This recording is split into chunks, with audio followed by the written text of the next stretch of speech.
This is the Ganga, the Ganges, the sacred river of India. It will be the thread of a unique pilgrimage, from its mouth in the Bay of Bengal to its source high in the Himalayas. Nearly 25 years earlier, this was where New Zealander Edmund Hillary and Sherpa Tenzing Norgay became the first men to set foot on the roof of the world, the summit of Mount Everest. For Sir Edmund Hillary, that climb marked the start of a new life, much of it now spent up in the Everest region of the Himalayas, living with the Sherpas of Nepal, organizing aid projects, building schools and hospitals, always planning and taking part in new adventures, in the mountains and in the rivers too, challenging the Himalayan rapids in jet boats, an experience that was to lead directly to Hillary's latest venture. My first jet boat expedition in 1967 on Nepal's Sunkosi River was one of the most exciting adventures I'd ever undertaken. We lost a boat and almost lost 4 lives. But even while we were battling our way upstream, I was wondering which river we'd try next, and a very exciting idea began to evolve. Why not tackle the Ganges, the mightiest of all Himalayan rivers, and not just its wild upper reaches, but the entire river in full monsoon flood, journeying for 1,000 miles through the very heart of one of the most fascinating lands I know.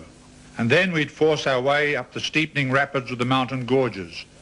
And when the boat sank, or could go no further, we wouldn't stop.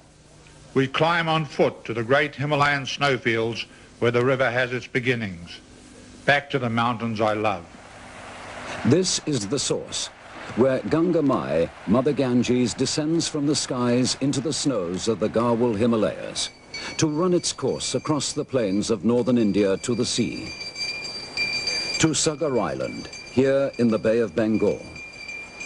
On this island, Hindu pilgrims have gathered for centuries to begin a great journey up the river that they call the Ganga. This is where Edmund Hillary's team of Indians and New Zealanders have come with their 3 jet boats to begin their own adventure.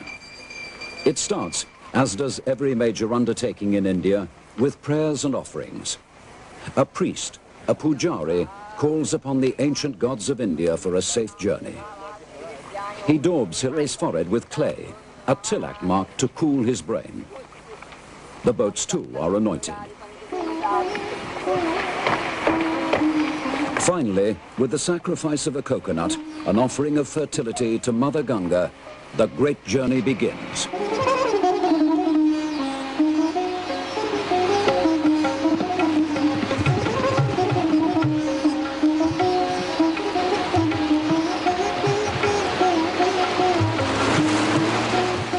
The short ocean passage from Sagar Island brings them to the river mouth. Hillary and his mountaineers and boatmen will be on the river now for 5 weeks.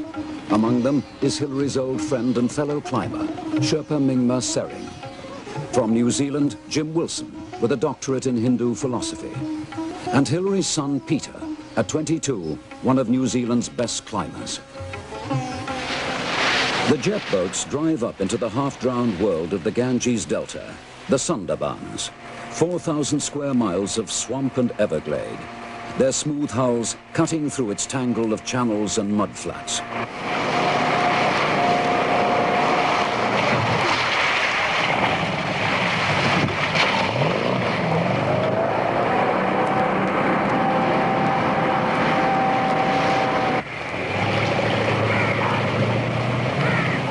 At speed, the jet boat has a draft of less than 3 inches.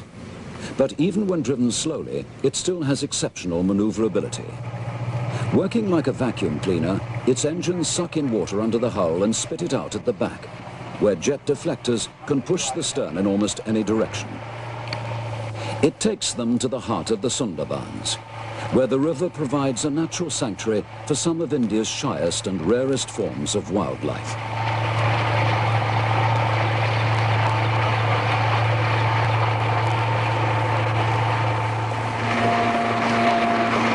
And his men are hoping to see a creature that stands on the verge of extinction, the Bengal tiger. Once the jungles of India teemed with them, but now there are less than 2,000.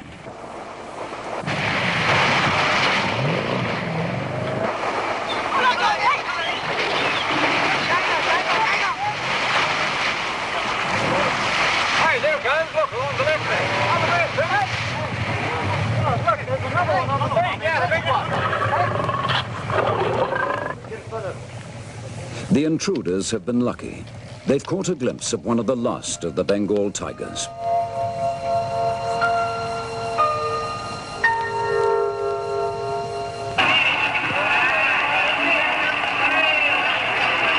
Where the Sundarbans end, Calcutta begins. Calcutta and Howrah Bridge, a city choked with 8 million inhabitants, many of them turning out to see Hillary and his jet boats. In 3 jet-powered boats, Everest hero Sir Edmund Hillary and his 19-member team are currently on a cultural pilgrimage on the holy river Ganga. At Calcutta, Sir Hillary and his team are given a rousing reception.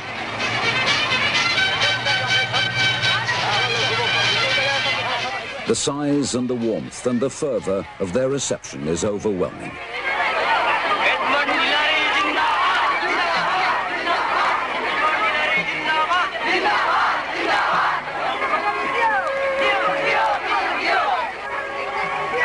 Scenes like these will be repeated all the way up the river, at every town they pass and at every refuelling stop.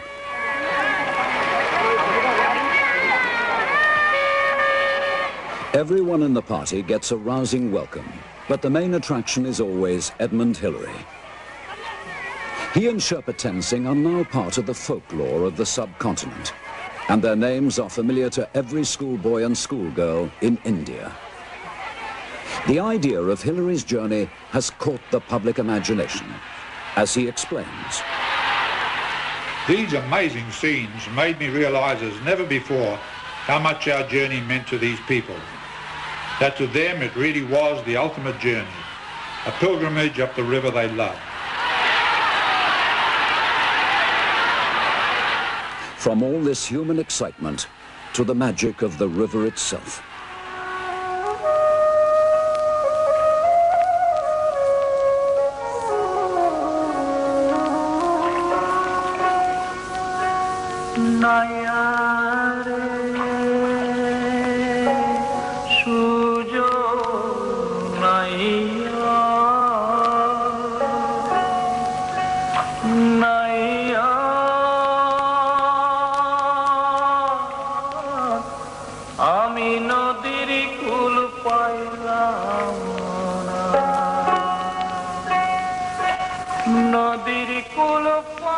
The Ganges fills a place in the hearts and minds and lives of Indians in a way that's almost impossible for Westerners to understand.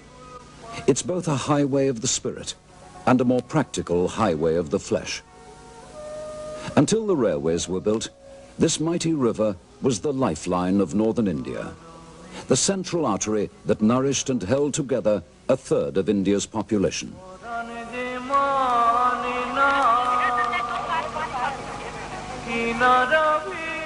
For Edmund Hillary, the river provides a challenge. But to those who live on it, the Ganga has many aspects. They know Mother Ganga as both creator and destroyer, a force never to be taken lightly.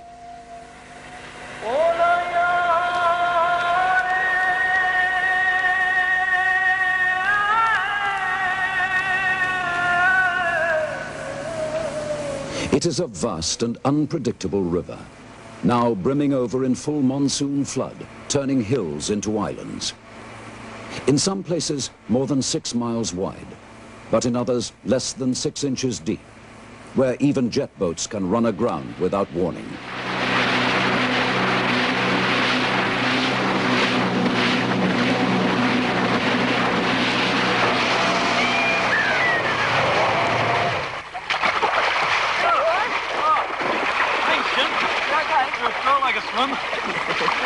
We ran hard aground at least once a day. At 30 miles an hour, it was like hitting a brick wall.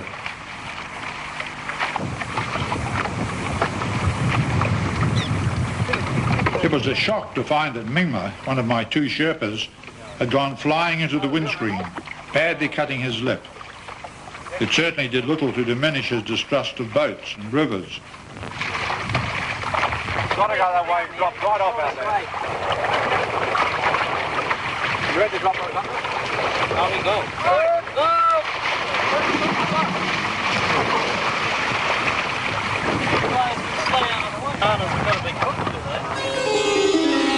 In its first week, the expedition averages 80 miles a day through the lush hothouse atmosphere of Bengal.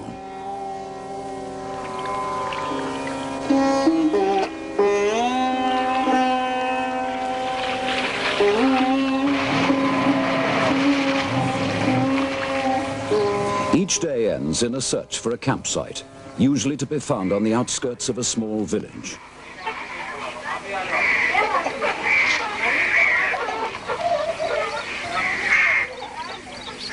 As the tents go up, the villagers come to stand and stare. If they're surprised or alarmed, they're too polite, or perhaps too shy to show it. In these meetings, each side manages to find something to marvel at and savor. What seems commonplace to one culture can often appear to be richly exotic to the other.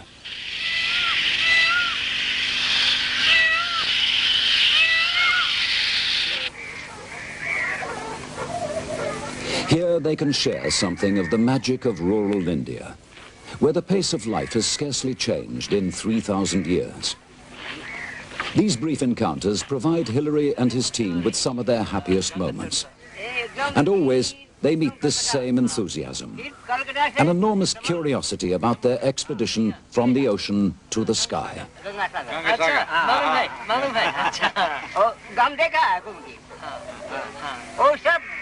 To the sky.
Dawn on the Ganges.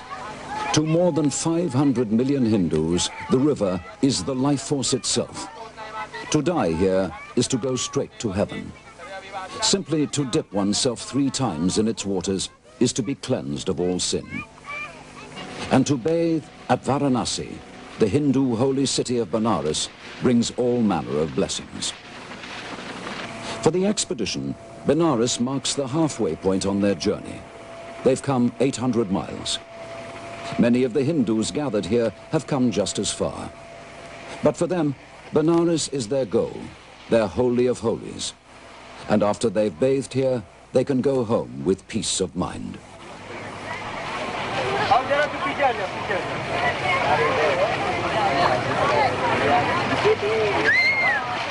No one's happier to be here than Jim Wilson. This is where he spent 2 years studying Hindu philosophy. Your future very good. Vinasani, Sukhada, Mokshada, Ganga, Gangevai, Paramangati, Swaragaduhan, Sopadam. Every Hindu hopes to come at least once in his life to the water's edge at Benares, where every cult and every variety of religious exercise, whether it's mental or physical, jostles for a place in the sun.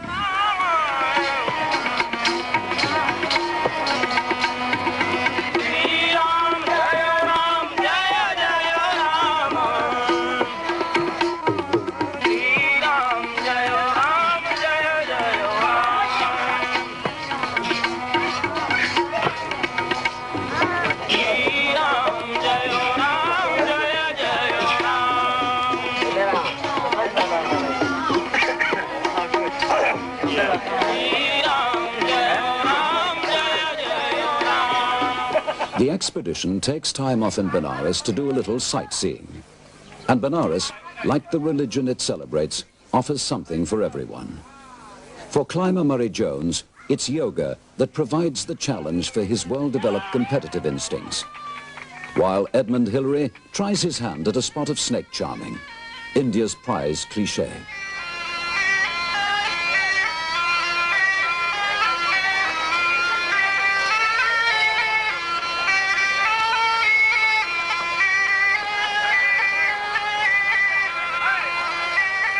Hinduism draws upon both the sacred and the profane. The gods are everywhere. Benares embraces them all.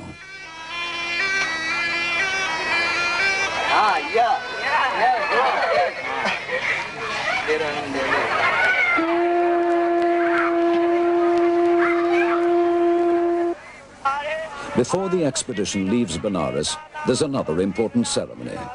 More prayers for what they all know is going to be the toughest half of their journey. A young Pujari leads the ceremonies, while Hillary and Jim Wilson do their best to follow.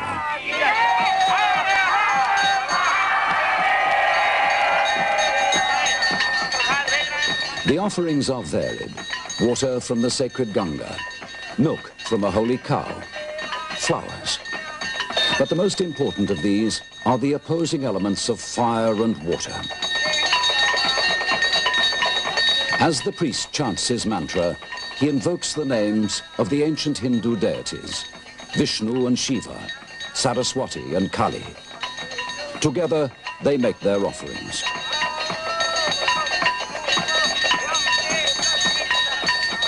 Each tiny earthenware raft carries a prayer for their safety.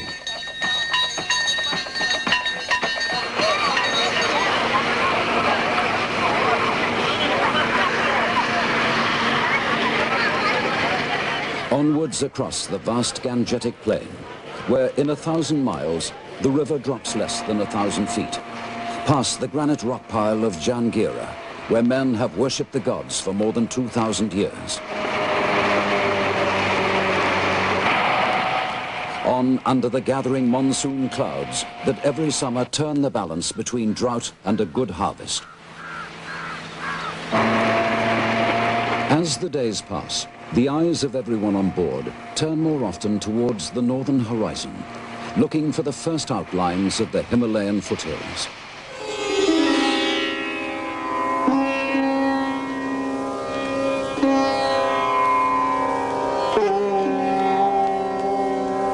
After 28 days and 1,400 miles on the river, they sweep towards the break in the foothills through which the Ganga pours out onto the plains.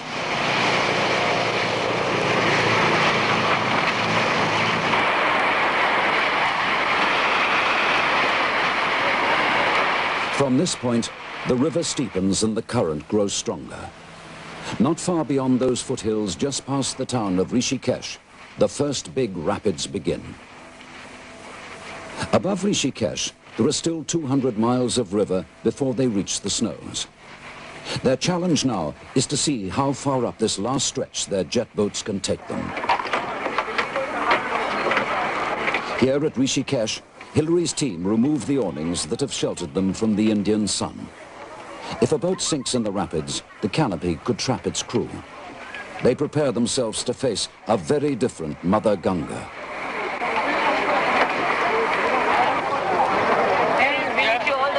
On behalf of our Master Swami Shivananda, may God bless you all, and all prayers with you, and wish you happy and safe journey. Come back. Rishikesh is the home of India's holy man, the Rishis. This is where the Beatles came to see their guru, the transcendental Maharishi, back in the 1960s.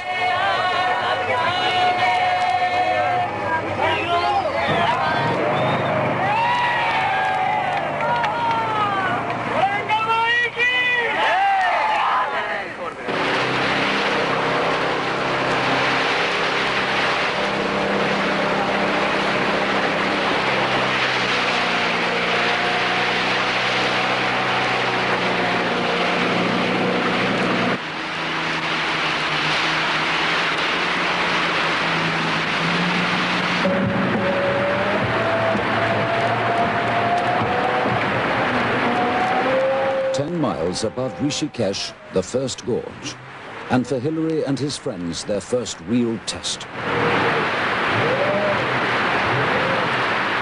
They must lighten the boats. The passengers will carry the gear along the bank and meet them above the rapids, if the boats can get up there. And that will depend on the skill of these three drivers. Jim Wilson, the least experienced of the team. John Hamilton, who pioneered jet boating up rapids in the mountains of New Zealand. And John's 26-year-old son, Mike Hamilton. John Hamilton will go first, plotting a course through the rapids that will take him over to the far bank.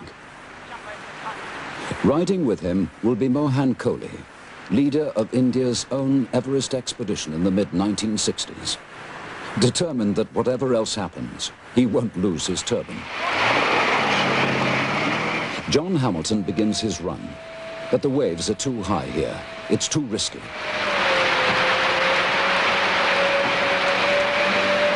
He's forced to cross to the other side of the river and try his luck from there.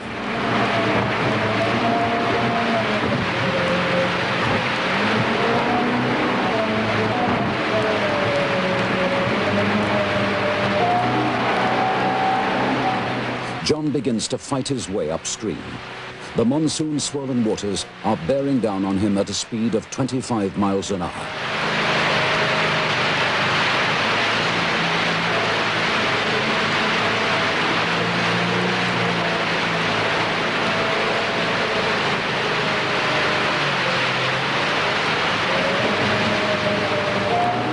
With John through the worst of the rapid, Mike Hamilton takes his turn. Jim Wilson and Edmund Hillary make a bad start. Jim's foot slips off the accelerator and the current hurls them downstream.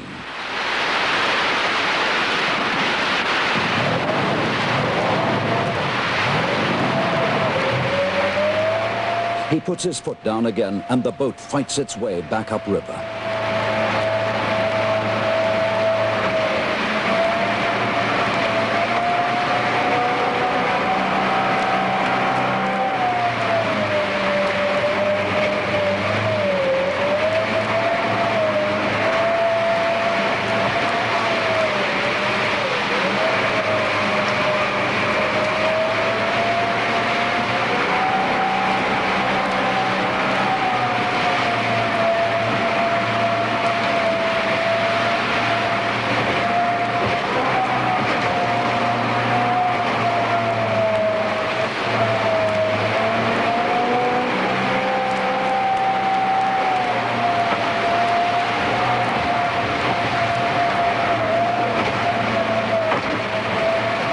The climb's over. They're all safely through. And there's a clean stretch of sand where they can camp for the night and unwind. This is their first day in the foothills, their first test. It's gone very well. There's a general air of optimism in camp. It's a relief to be on their own tonight, far away from the crowds of well-wishers.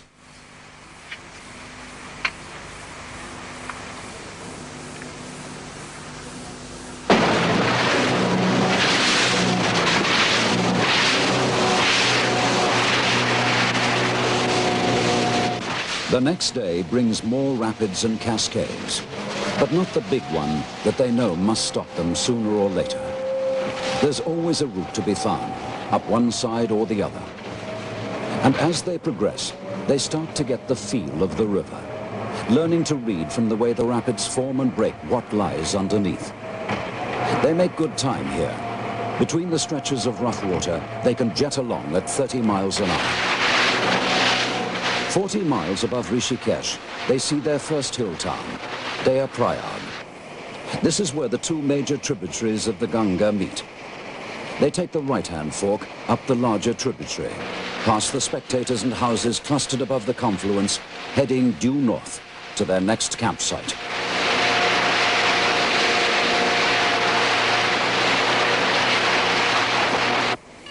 They're in the hill district of Garhwal, mountain country that's only recently been opened up to outsiders.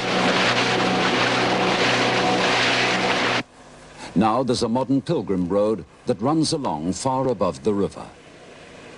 But away from the road, the mountains and fast-flowing rivers still make traveling a slow and difficult business. Garwal remains isolated, visited by few foreigners except mountaineers.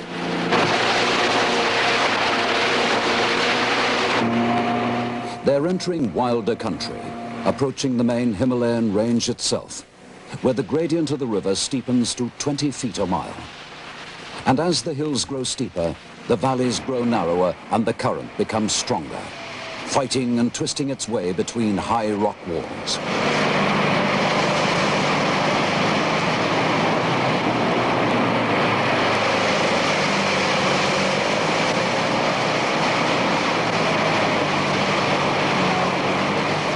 At the end of their third day in the mountains and another 30 miles, they see the temples of Rudraprayag, a second confluence. Against its cliffs, the tossing waves of a cascade, a run of white water pouring down a bed of rock, the worst stretch of water they've seen so far.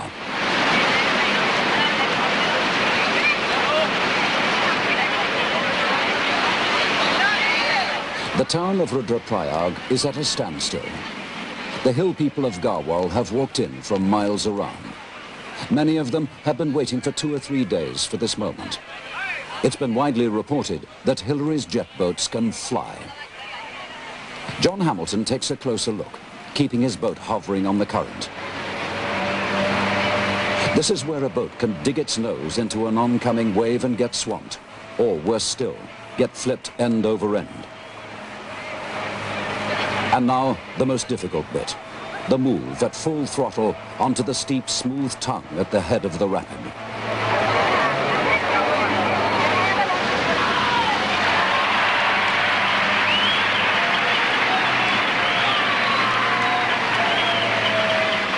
Jim Wilson begins his climb. He knows exactly what can happen here. On his first jet boat expedition with Hillary, he plowed his boat into a wave and it sank instantly. He doesn't hit the tongue squarely, but he stays in control.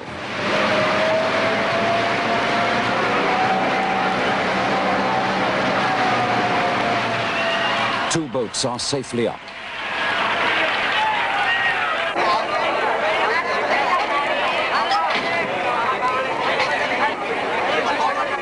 Now all eyes are on Mike Hamilton. The last to go also faces an extra hazard. If his boat sinks or smashes into a rock, there's no one waiting below to rescue him.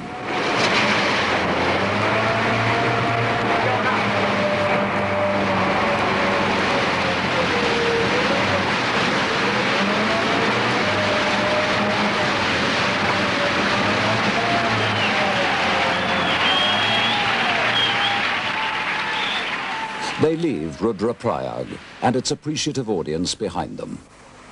The next obstacle is Koteshwar Gorge, guarded above and below by steep rapids. The one at the lower end is so narrow that deer are said to leap across it.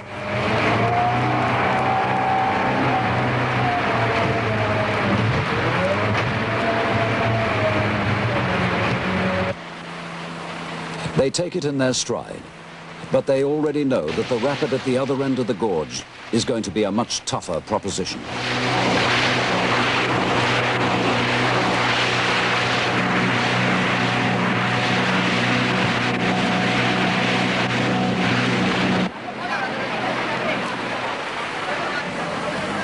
No need to look at the rapid.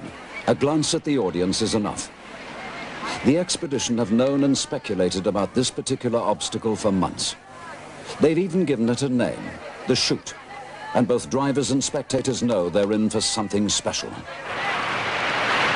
It looks impossible, but the water level's rising and falling unpredictably all the time. One moment, it's as if a giant plug's been pulled. At the next, the water's boiling up again until there's almost a bridge of water leading up to the next pool. This time the boats will be emptied completely.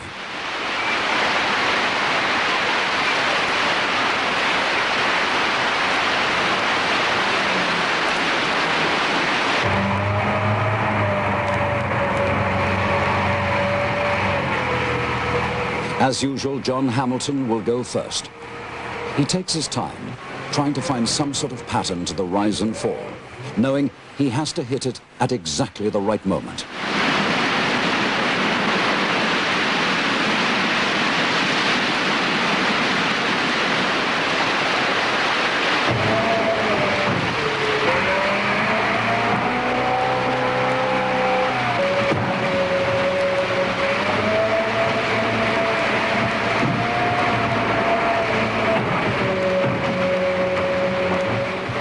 John's timed it perfectly, but can the others do the same?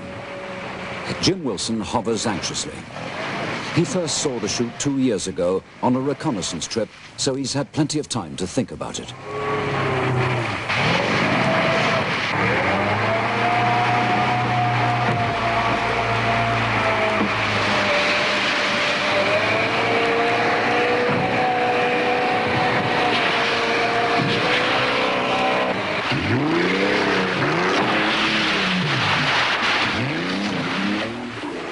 He'd come within an inch of disaster. He'd run in a fraction too late and missed the rise. Instead, he'd hit a wall of water, but he'd gunned his engine hard to bring the boat round and cleared the rocks by inches. Last in line, as always, Mike Hamilton. And despite Jim's near miss, he looks as cool as ever. And his run's almost perfect.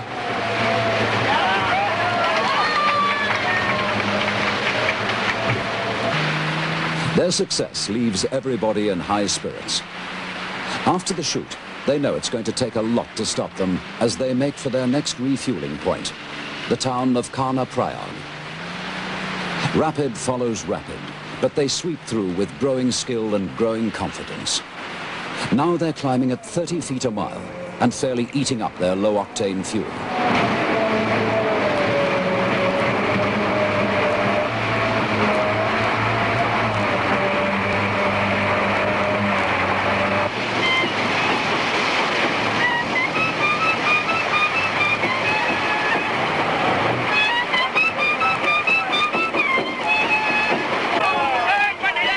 At Karna Prayag, there is fuel and another vast crowd waiting for them. The whole of Garhwal seems to be on holiday. Again, there's intense excitement.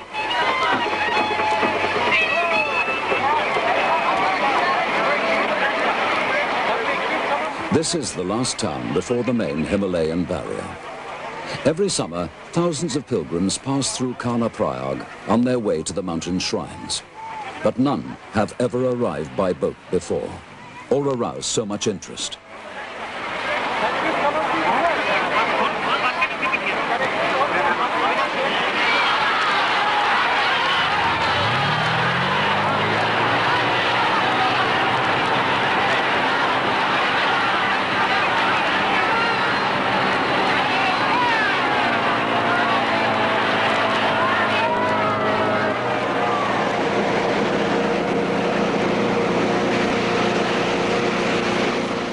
Their fifth day in the mountains. It begins with an exhilarating burst of speed, but they know it can't go on for long. This is their last stretch of clear water.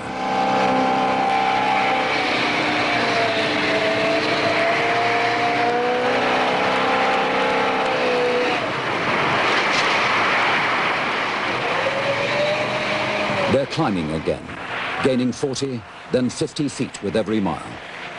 One stretch of white water running into the next. There are too many rapids now to look at each one carefully, and when danger looms ahead, they're not ready for it.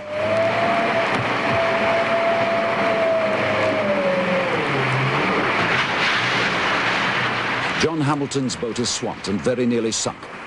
The river has struck its first blow. Its engine flooded, the boat wallows helpless in the water, its crew stunned.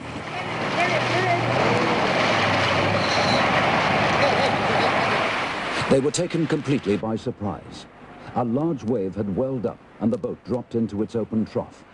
Miraculously, the boat appeared again. Swamped, but still floating, it drifted into the bank.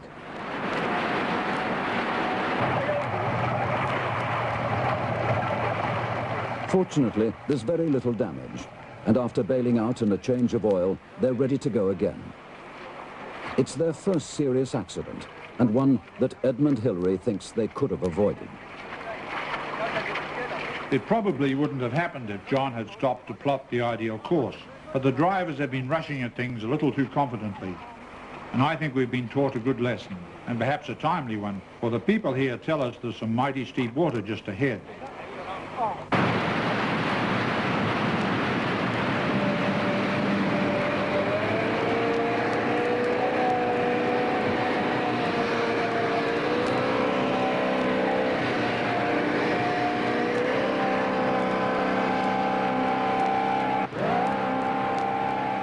They followed the Ganges for 1,500 miles, climbed to a height of 3,000 feet, further and higher than they'd dared to hope. But their luck can't last forever.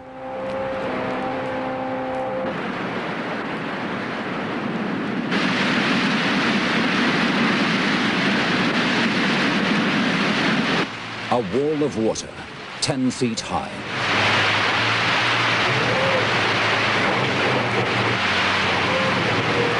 There's no discussion, no conferring about the possibilities. There are no options left. They'll have to beach the boats here and carry on by foot.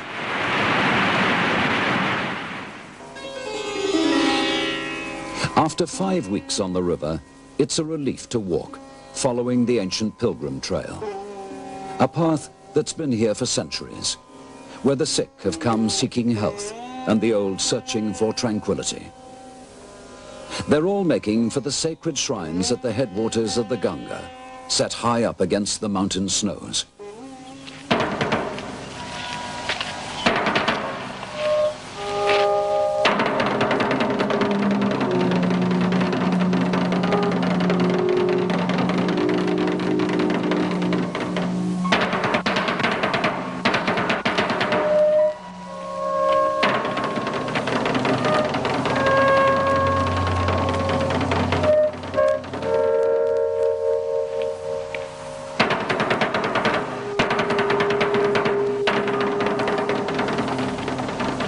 Some of these pilgrims will be going to the shrine of Ganga Mai at Gangotri, to the foot of Shiva's mountain, the Shivling, where the gods were moved to send Ganga down to earth, to emerge from an ice cave called the Cow's Mouth.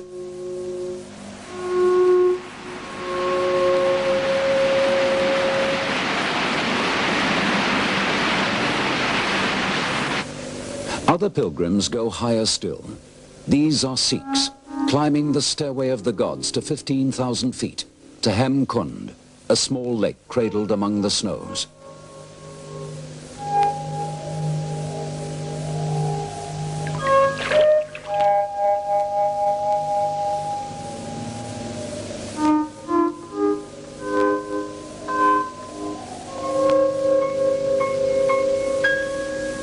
Edmund Hillary comes to Hem Kund, where, according to legend, the saints of the Sikh religion sat and meditated.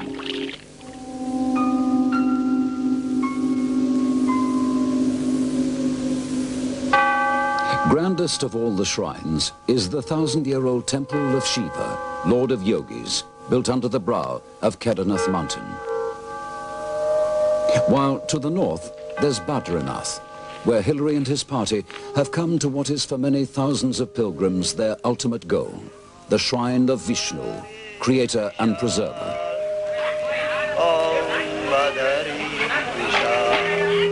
But Hillary's goal lies higher still. His final objective is one of the peaks that look down on Badrinath, from whose melting snow the Ganges flows. It looks big, but it's like the blooming river. Oh, My golly, we're going to need those cairns, I think. Yeah. This cloud keeps building up because it's building up pretty quickly. With the help of local porters, they'll climb up the side of the valley to a base camp just below the snow line. This is really quite a sentimental journey, for it was from here at Badrinath in 1951 that I set off on my first Himalayan climb, hiring porters as we have done now. Actually, some of these old fellows look like the very same men. But with their help, we hope today to get everything to base camp.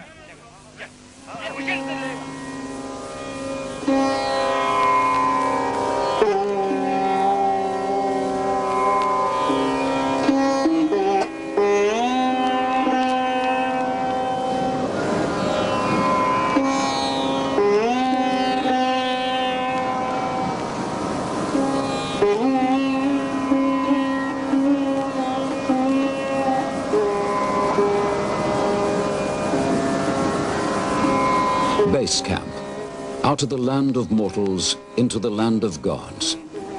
This is the Himalaya, the abodes of snow where the gods live. The porters regard themselves as intruders here, and after they've brought their loads in, they'll be happy to get down to the valleys again. Do we have the altimeter? I'd say just over, I'd say about 15.3 or 15.4. Yeah. That's quite high, I think it'd be 15,000.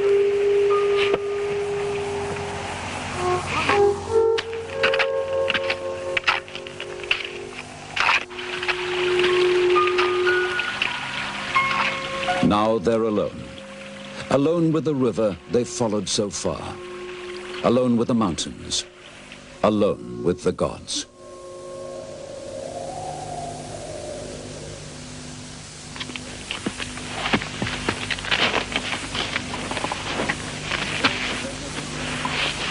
Today, they'll make a second camp up on the snow plateau, another 3,000 feet above their base camp, finding a route up the glacier-worn rock, and then onto the snow itself.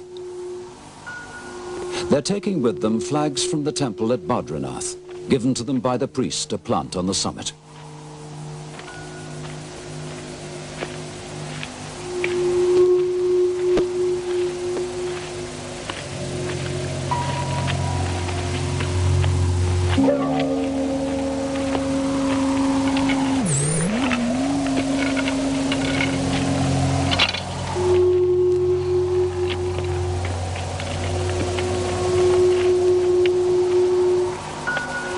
Now without porters, they're carrying everything themselves.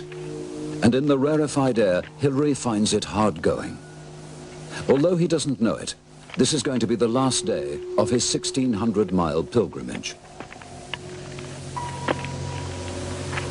To their north is Chinese Tibet and the white bulk of Mokhet Parbat, one of the mountains that Edmund Hillary first climbed more than 25 years ago.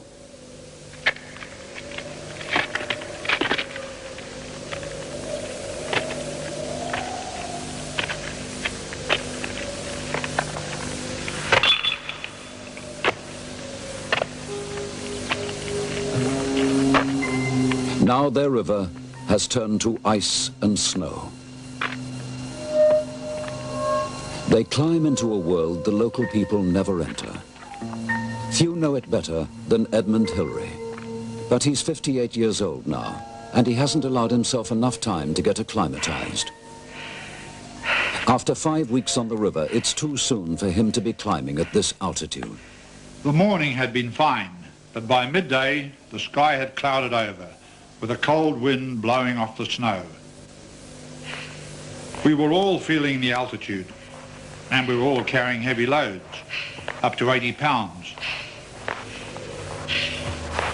I found myself moving slower and slower. By the time I reached our camp at 18,000 feet, I was exhausted.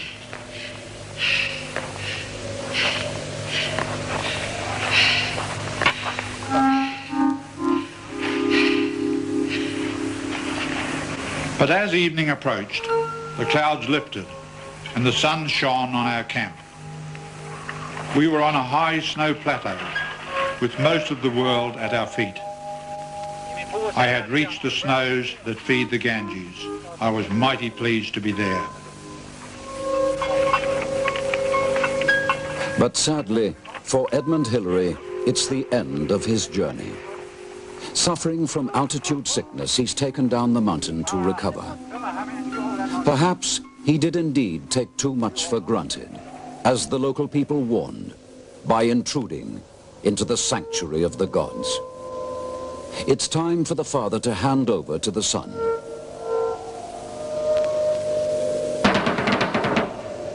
Peter Hillary and the other climbers will go on without him to an unclimbed peak named Akash Parbat.